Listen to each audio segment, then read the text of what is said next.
Assalomu obunachilar, 22-noyabr Andijonga stanovka jarayonimiz boshlandi. Xudo xolisa, chiroyli qilib egalariga o'rnatib beramiz. Shtampovka pechatda eng qalin variantda bo'lgan.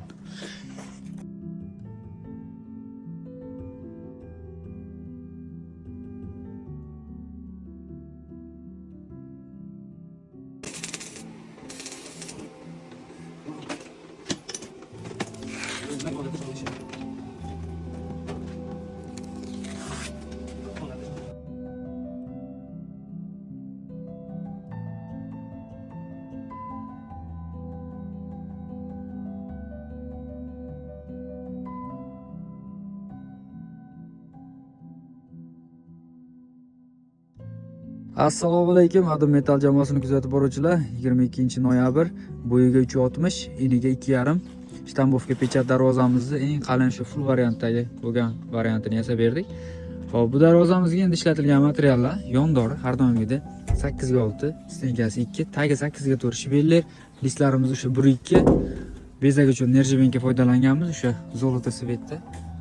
Elektrosataga taxyali darvoza bo'ldi. Xudo xolisa darvozamizga skromniy, ortiqcha bachkana ham emas, zazorlari ham chotki keldi, zamoglari o'sha o'zlari zakaz qilganlarga zamogda o'rnatib berdik. Aka, darvozaga endi fikringizni bildirsangiz yaxshi bo'lardi obunachilarimga. Agar qarshi bo'lmasangiz videoga olsam maylimi aka?